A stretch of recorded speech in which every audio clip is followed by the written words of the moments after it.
Hello everyone. The next chapter, reconciliation of cost and financial accounts. Before going to the concept, let us see the introduction about the reconciliation of cost and financial accounts. As we know, the management manufacturing concern or it may be in any company may adopt either non-integral accounting system or integral accounting system. So in integral accounting system, only one set of books are maintained. I mean both costing and financial transaction are give the similar reserve. That is called integrated accounting system. And non-integral accounting system that can be maintained separate set of books are maintained for costing and financial transaction. So separate books only they are maintained. So the purpose of maintaining the separate book which may exhibit different profit and losses in both financial and costing transaction and I mean in the costing account. But let us see the meaning of what do you mean by reconciliation statement. So tallying the profit or loss revealed by both set of accounts. Both set of account means in the sense of cost accounts and financial account.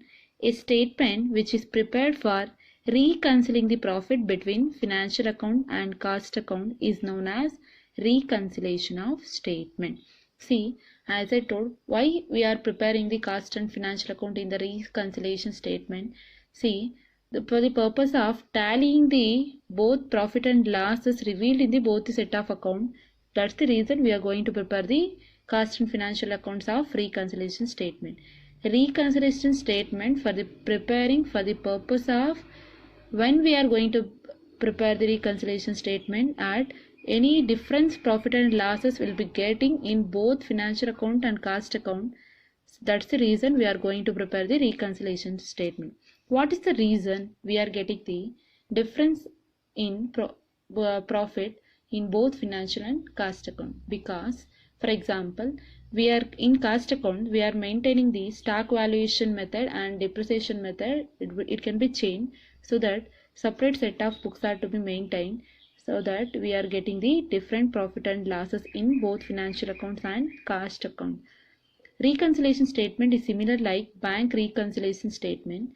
If it in case passbook transaction can be varied in the cash book transaction. That's the reason we are going to prepare the reconciliation statement. Reconciliation statement get arise only the different profit will be arising in the both costing and financial account. Then only we are going to prepare the reconciliation statement for to tallying the profit and loss in the both set of accounts. The main aim for to preparing the reconciliation statement, reason for the difference between cost and financial accounts, because it may be in the charging depreciation method or stock valuation method, it differed from one account to another account. I mean cost accounts to financial account. That's the reason we are going to prepare the reconciliation statement. Reason for the difference in profit and losses in cost and financial. See, what's the reason we are getting the difference in profit or it may be the loss in cost and financial account? The first one, items shown only in the financial accounts. In the next one, items shown only in the cost account, absorption of overhead, method of stock valuation, and I told in the beginning itself, different method of charging depreciation, abnormal loss and gains. These are the reason we are getting the different profit and losses in both set of account. I mean cost and financial account. Let us see the one by one. The first one, items shown only in financial account. See, some items of income and expenses which are included only in financial account but excluded in cost account. I mean, if in case any expenses or it may be the income only included in the financial account, that income and expenses that cannot be included in the cost account. That's the reason we are getting the different profit and loss in both set of account. Let us see the what are the financial income. It may be the profit on sale of any fixed asset. Fixed asset may be plant and machinery, furniture, building, like that.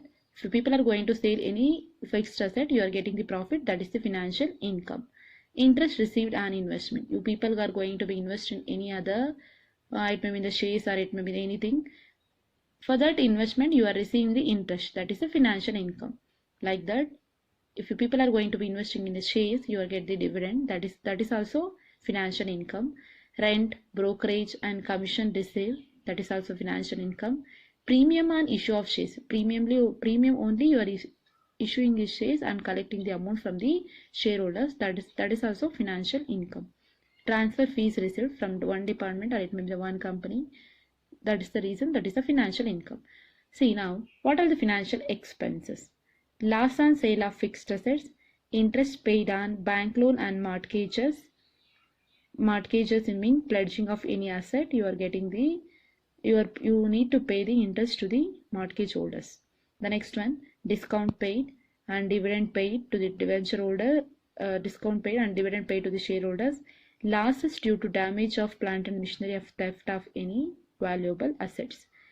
The next one, expenses of shares and transfer fees, preliminary expenses written off, goodwill written off. These are all the financial expenses. These financial income and expenses only shown in the financial account but not shown in the cost account.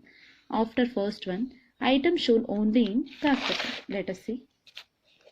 Notional interest on capital, notional rent of premises owned, salary to proprietor, owner, are not recorded in financial account because the amount is not actually spent or paid. See, exactly. These are not recorded in the financial account because these are the owners, proprietor. So this is not actually spent or paid because this is the basic transaction, proprietor transaction, so that we are not recorded in the financial account. The next one, absorption of overheads. In financial account, actual amount of expenses paid are recorded, while in cost account, overheads are charged predetermined rate. See, clearly it says financial account, actual amount of expenses paid. See, actual expenses paid amount are recorded in the financial account, but in the case of cost account, predetermined rate will be recorded. The next one, method of stock valuation and method of changing depreciation method. See, in the term of stock, opening stock and closing stock of raw material, work in progress and finished goods. Stock in the sense of work in progress, raw materials, work in progress and finished goods. In case of financial account, stock are valued at cost price or market price, whichever is lower. In cost accounts, in financial account, we are getting the stock are valued which is lower in the sense of cost prices or market price. But in the case of cost account, stock of raw material can be valued on the basis of FIFO, LIFO, or straight average method, simple average method, or weighted average method. See, raw materials are valued on the basis of FIFO, LIFO, or averages method. But work in progress valued based on prime cost. Finished goods are valued based on cost of production. These are all the method we are following in the stock valuation. See, the next one, abnormal losses and gains. Different items, abnormal wastages and losses and gains, which are included only in financial account but not recorded in cost account. That's the reason we are getting the different profit in both set of accounts. The next one, depreciation. The depreciation method will be charged in financial account only the method we are following in the financial account only written down value method. But in the case of cost account, machine hour rate may be adopted. See, this is the reason we are getting the different profit in both set of the accounts.